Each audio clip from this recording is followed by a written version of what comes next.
Wassalatu wassalamu ala ashabil anbiya'i wa mursalin wa ala alihi washabihi ajmain. Amma ba'd. Saudara-saudara rahimakumullah. Pada kesempatan kali ini, marilah kita sama-sama meningkatkan keimanan kita kepada Allah Subhanahu wa taala. Yang dimana dianya Allah yang telah memberikan kita rahmat dan nikmat sehingga kita dapat berhadapan muka satu dengan yang lain. Selanjutnya, salawat dan salam marilah kita kirimkan kepada pejuang alam kita, beliaulah Nabi besar kita Muhammad. Selanjutnya, terima kasih kami ucapkan kepada pembawa acara tadi yang telah sudi hatinya memanggil nama baik kami guna dan tujuan untuk sarhil di hadapan hadirin semua. Namun, untuk kalau ada kesalahan, mohonlah kiranya kami diberikan kemaafan. Alhamdulillah. Sekaligus kami memperkenalkan diri kami yang di hadapan hadirin semua. Saya sebagai Pansara yang bernama Al-Azmi Rinal, sebagai qari'ah kami yang bernama Al-Azhar Nawati, sebagai syari tilawah kami yang bernama Al-Azhar Nawati. Kami bertiga belajar di Cinta Karya Kampung Marabatu Bas. Nah saudara, pada kesempatan kali ini kami akan membawakan tema yang berjudul Hari Perhitungan Amal Manusia.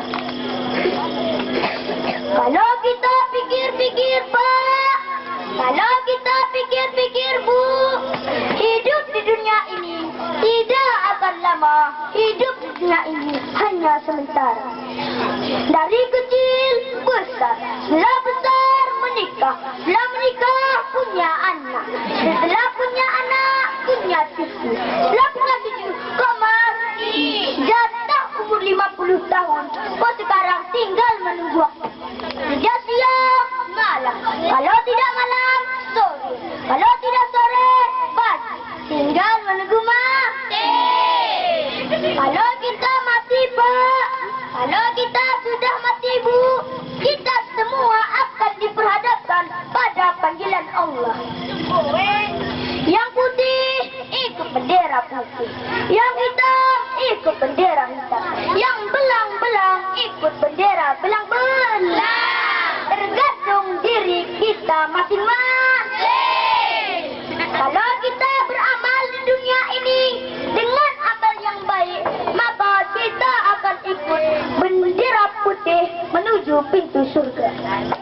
Tapi kalau kita kerjakan amal buruk atau amal jahat, maka kita akan ikut bendera hitam menuju pintu neraka. Tapi kalau kita kerjakan kadang amal baik, kadang amal buruk, maka kita akan ikut bendera belang-belang. Pak, Bu, kalau kita sudah mati, kita semua akan ditanya, apa oleh-olehmu, hai manusia? Waktu hidup di dunia, apa oleh-olehmu? Kita semua menjawab, oh ini oleh-olehku sewaktu aku seorang bapa. Oh ini oleh-olehku sewaktu aku seorang ibu. Oh ini oleh-olehku sewaktu aku seorang anak.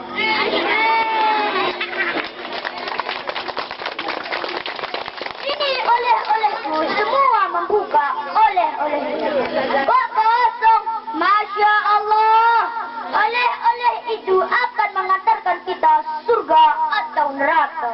Kalau oleh-olehnya bagus, surga. Kalau oleh-olehnya jelek, babrak neraka. Yang tidak membawa oleh-oleh, lihat neraka nangis.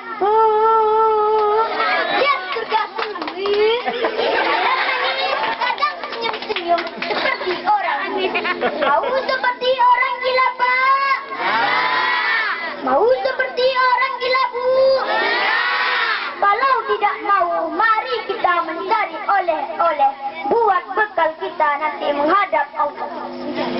Jangan kita mau diperdayakan oleh kemewahan dunia dan diperdayakan oleh kekayaan harta benda, apalagi diselapalkan oleh anak-anak yang durhaka.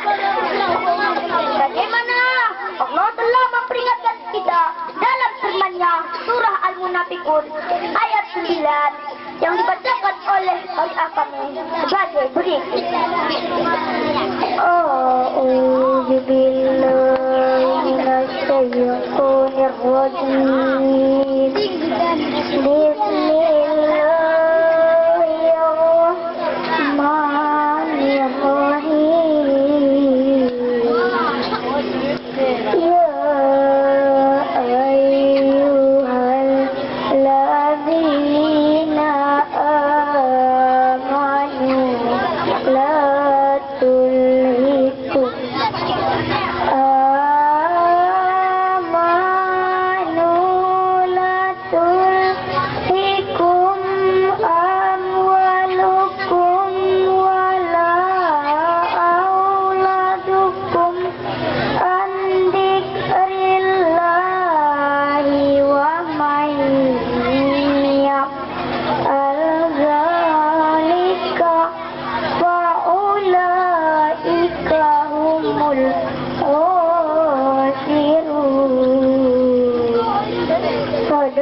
Yang diartikan oleh Ustaz tilawah kami sebagai berikut.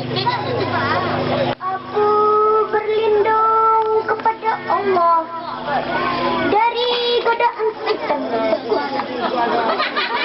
dengan menyebut nama Allah yang Maha Pengasih lagi.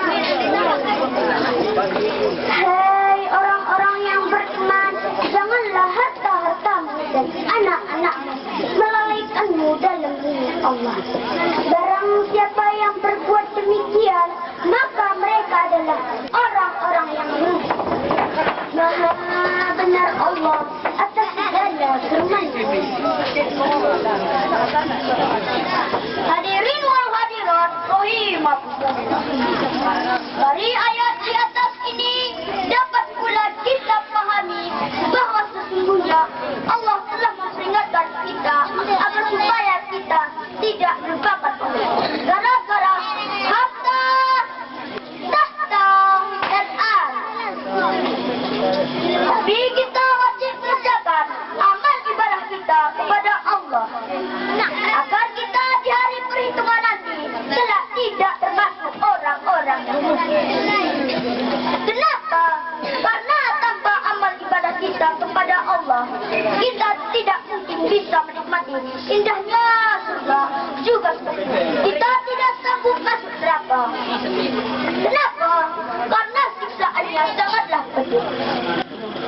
Ada syairnya Pak, ada syairnya Bu, syairnya begini, syairnya Ilahi la sulir firdausi ala wala aqwa ala nari udohi min ala nari udohi min fahabli tau batawafir junubi fa inna baghafirul jambil adimin fa inna baghafirul jambil adimin. Wahai ya Allah, aku tak pantas masuk surga dan aku tidak sanggup masuk neraka. Maka terimalah taubatku, ampunilah segala dosa kami. Sesungguhnya Engkau Maha Pengampun. Nah hadirin, itulah syair mengatakan bahwa seorang hamba yang berdosa tidak pantas masuk surga, juga tidak sanggup masuk neraka. Tapi kenapa manusia masih lalai beribadah kepada Allah? Dia dilalaikan oleh kemewahan dunia harta benda. Bahkan disibukkan oleh anak dan jabatan. Kalau begini kehidupan manusia, ya masih lumayan. Inilah yang merasakan surganya dunia. Kemewahan ada, kekayaan abad, anak dan jabatan lengkap. Jadi dia merasakan surganya dunia, sekalipun di akhirat menderita. Yang paling menyedihkan, hidupnya sangat melarat. Sudah miskin, ditambah lagi sakit-sakitan. Anaknya bisul-bisulan. Bapaknya batu-batuan. Ibunya kudis-kudisan. Tambah lagi tidak sembah. Ibadah sembahyangnya jarang. Ibadah puasanya ketinggalan. Semua ibadahnya kosong dan bobrok. Na'udzubillahi min dzalik.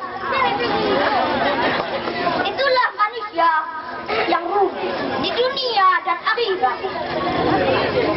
Di penghujung karir kami ini, kami akan panjatkan doa agar terhindar dari fitnah dan masa hidup. A'udzubillahi minasyaitonirrajim. Bismillahirrahmanirrahim.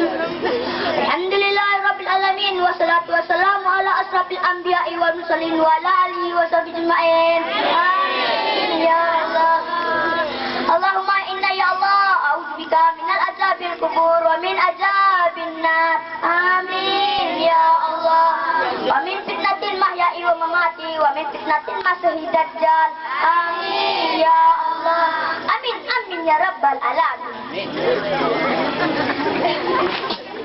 Lalu berakhirnya doa kami tadi, berakhirlah sarhil kami ini.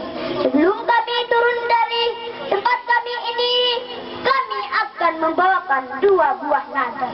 Yang pertama, beli uangmu satu gudang, biar punya kapal terbang.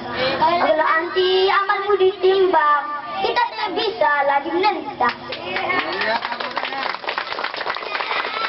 Yang kedua, tanam pinang rapat-rapat agar kunyit tak bisa lari. Kami berharap pada dewan juri, nilailah kami sedang menghati.